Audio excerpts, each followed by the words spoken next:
Hola, buenas tardes a todos. Vamos a resolver el examen Selectividad Física de Madrid del año 2018. Examen de julio, opción B. Un satélite artificial de masa 712 kilogramos describe una órbita circular alrededor de la Tierra a una altura de 694 kilómetros. Bueno, lo primero que tenemos que hacer con esto es la altura. Por lo tanto, la distancia entre los dos centros de gravedad, R, será la suma de estos 694 más los 6.370 kilómetros del radio terrestre. Calcule A, la velocidad y el periodo del satélite en la órbita. Bueno, lo primero que tenemos que hacer es deducir la ecuación de la velocidad de órbita de un satélite. Supongo que todos la conocéis. Lo único que hay que hacer es igualar estas fuerzas. Fuerza de atracción gravitatoria con la fuerza centrípeta. Como siempre, digo que no es que haya dos fuerzas que son iguales. Es que hay una sola fuerza. Es la fuerza de atracción gravitatoria que hace de fuerza centrípeta. Bueno, pues sustituimos los valores, calculamos y tenemos un valor de 7.508 metros por segundo. Como la órbita es circular, la velocidad es constante y podemos aplicar la conocida ecuación velocidad igual a espacio partido tiempo. Espacio es 2πr, la longitud de una circunferencia y el tiempo será el periodo. Despejamos el periodo, sustituimos, calculamos y obtenemos un valor de 5.911,6 segundos. B. Hay que calcular la energía necesaria para trasladarlo al satélite desde su órbita hasta otra órbita circular situada a una altura de 1.000 kilómetros sobre la superficie terrestre. Supongo que también conocéis esta ecuación, la energía mecánica de un satélite. Lo único que hay que hacer es sumar la energía cinética y la potencial. La cinética, fijaros que v cuadrado sería igual a gm partido r, de aquí lo podemos deducir, y la energía potencial es menos gmm partido r. Al final tenemos la ecuación que todos conocéis. El incremento de energía mecánica es la energía que yo tengo que comunicar y será igual a la energía mecánica final menos la energía mecánica inicial. Sacamos factor común, la constante de gravitación, la masa de la Tierra, la masa del satélite, el 2 y obtenemos un valor de 8,33 por 10 elevado a 8 metros por segundo. Vamos a hacer el segundo ejercicio, explicarlo.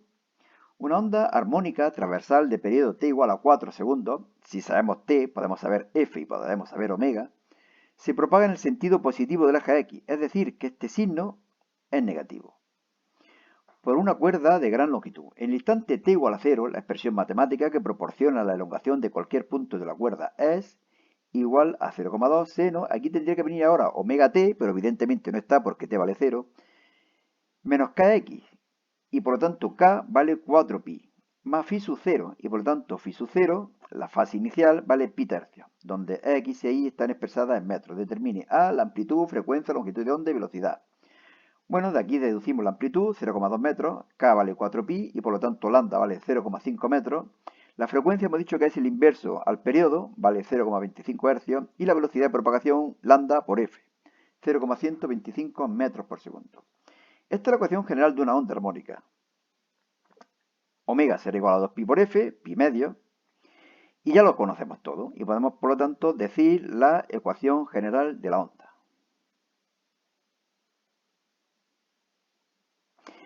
¿Cuál es la velocidad de vibración de las partículas? La derivada de la elongación con respecto al tiempo, es decir, la derivada de esta expresión con respecto al tiempo. 0,2 que es constante, la derivada del seno que es el coseno y la derivada de lo que hay dentro que es pi medio. Obtenemos esta ecuación, sustituimos y obtenemos menos 0,25, menos 0,21 metros por segundo. Este signo menos lo único que está diciendo es que la partícula se está moviendo hacia abajo, en el sentido negativo del eje Y. Para calcular la aceleración, volvemos a hacer lo mismo. Derivamos la velocidad con respecto al tiempo. Obtenemos. Bueno, hay que tener en cuenta que la unidad del coseno es menos seno. Sustituimos, calculamos y tenemos un valor de menos 0,37. Bueno, sería un punto que está en la parte superior del movimiento oscilatorio, que tendría una velocidad negativa, que va hacia abajo, y que la aceleración también es negativa. Bueno, vamos a hacer el tercer ejercicio, que se me había olvidado hacer uno de los mini apartados. Tened cuidado con los exámenes de selectividad porque es que es una chorrada, pero que se pierden puntos por un tubo. Este ejercicio vale 2 puntos, supongo, ¿no? Y fijaros que se me había olvidado calcular el vector campo magnético en el punto 0, 10, 0. Es decir, que se me había olvidado la mitad de un apartado, es decir, medio punto aproximadamente. Bueno, lo leemos. Dos hilos conductores rectilíneos indefinidos y paralelos al eje Z se encuentran situados en el plano YZ, bla, bla, bla, bla, bla. uno de hilos pasa por el punto 0 menos 5, 0, este de aquí. Y su corriente tiene una intensidad de 30 amperios y sentido positivo, pum, hacia arriba. El otro conductor pasa por el punto 050, aquí. Esto yo creo que lo podemos echar un poquito hacia abajo, ¿no? Queda mejor, ¿no? ¿Vale? Y este un poquito hacia abajo. ¿Queda mejor? Sí. Y su intensidad de corriente I2 tiene sentido negativo, es decir, va hacia abajo. Sabiendo que el módulo del campo magnético en el punto 000 es 2,8 por 10 elevado a menos 4 teslas, calcule A, valor de la intensidad I2, y esto es lo que se me había olvidado, y el vector campo magnético en el punto 010, es decir, aproximadamente aquí. Tendría que haberlo puesto un poquito más hacia arriba, pero bueno, yo creo que se ve claro que este sería el punto 010, en centímetros, claro. Bueno, fijaros que en este punto, el punto 000, segundo la regla de la mano derecha del destornillador, la corriente I1 crea un campo magnético hacia la izquierda y la corriente I2 crea un campo magnético también hacia la izquierda. Por lo tanto, para el módulo del campo magnético, que es 2,8 por 10 elevado a menos 4, será la suma de los módulos B1 y B2. Mu sub 0, 2πr, factor común, I1 e I2. Despejamos I1 más I2, me da 70 amperios y por lo tanto I2 valdrá 40 amperios. Y ahora calculamos, en este punto, fijaros que la primera corriente, siguiendo la regla de la mano derecha, crea un campo magnético hacia la izquierda, mientras que I2 lo crea hacia la derecha. I2 va a ser más grande que I1. ¿Por qué? Pues porque está más cerca y porque además tiene más intensidad. ¿Qué vamos a hacer para calcular, por lo tanto, el campo magnético? Vamos a calcular los dos módulos, los vamos a restar y luego los vamos a expresar vectorialmente. El campo magnético, ya digo que sería el módulo, la diferencia de los dos módulos. Sacamos factor común, mu sub 0, 2pi, luego I sub 2, R sub 2, menos I sub 1, R sub 1. 4pi elevado a menos 7, 2pi, 40, 30, distancia 5 centímetros y 15 centímetros. Nos da este valor, vectorialmente, como va hacia la derecha, 1,2 por 10 elevado a menos 4 y teslas. B. La fuerza magnética por unidad de longitud que actúa sobre el conductor que pasa por el punto 0 menos 5, 0 debido a la presencia del otro, indicando su dirección y sentido. La fuerza por unidad de longitud es igual a mu sub 0, I sub 1, I sub 2, 2πr. Lo conocemos todo y obtenemos un valor de 0,0024 newton por metro. Ahora, ¿hacia dónde irá? Pues vamos a verlo aquí. No se mueve esto. Cuando las dos corrientes tienen sentidos contrarios, hay una fuerza de repulsión y por lo tanto esta corriente sufrirá una fuerza hacia acá, hacia el lado negativo del eje Y. Por lo tanto, si lo queremos expresar vectorialmente, sería este valor, 0,0024, negativo, vector unitario, J, newton por metro. Ejercicio 4, que creo que es el penúltimo, vamos a ver, sí, penúltimo. Este es un poco liosillo, la verdad es que los ejercicios son un poco liosos. Un material transparente de índice de refracción n igual a 2 se encuentra situado en el aire y limitado por dos superficies planas no paralelas que forman un ángulo alfa. Sabiendo que el rayo de luz monocromática que incide perpendicularmente sobre la primera superficie, es decir, este negro, emerge por la segunda con un ángulo de 90 grados con respecto a la normal, es decir, que pasaría por aquí. Eso de que emerge, bueno, sería el ángulo límite, ¿de acuerdo? Estaríamos en el ángulo límite. Determine A. El valor del ángulo límite para la incidencia material-aire y el valor del ángulo alfa. Pero es que da la casualidad que el ángulo límite y alfa son el mismo ángulo. Fijaros en este triángulo. Este de aquí hasta este punto y hasta este punto. Forma 180 grados. Pero aquí hay 90. ¿De acuerdo? Por lo tanto, aquí habrá 90 menos alfa. Y si todo esto es 90 menos alfa, esto de aquí será alfa. Es decir, que L es igual a alfa. Pues vamos a calcular ese alfa a partir de calcular L. El seno del ángulo límite será igual, bueno, seno del ángulo límite dividido por el seno de 90, puesto que la refracción aquí sería de 90 grados, será igual a n sub 2 partido de n sub 1, siendo n sub 2 el aire, 1, y siendo n sub 1 el material este, que sería 2. Por lo tanto, me queda que L, el ángulo límite, es 30 grados y por lo tanto alfa también es 30 grados.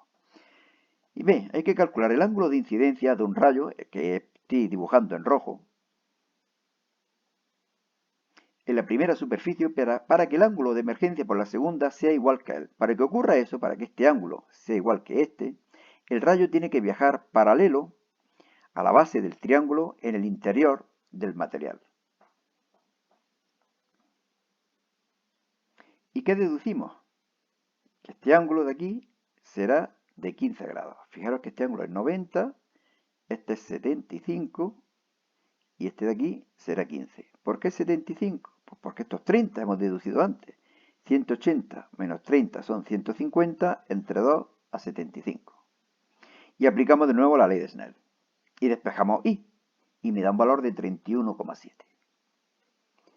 Bueno, como veis, un poco lioso el ejercicio. Y vamos a ver el último ejercicio. Efectos fotoeléctricos suelen ser bastante fáciles estos ejercicios. Al iluminar un metal con luz de longitud de onda en el vacío de 700 nanómetros, se observa que emite electrones con una energía cinética máxima de 0,45 electronvoltios.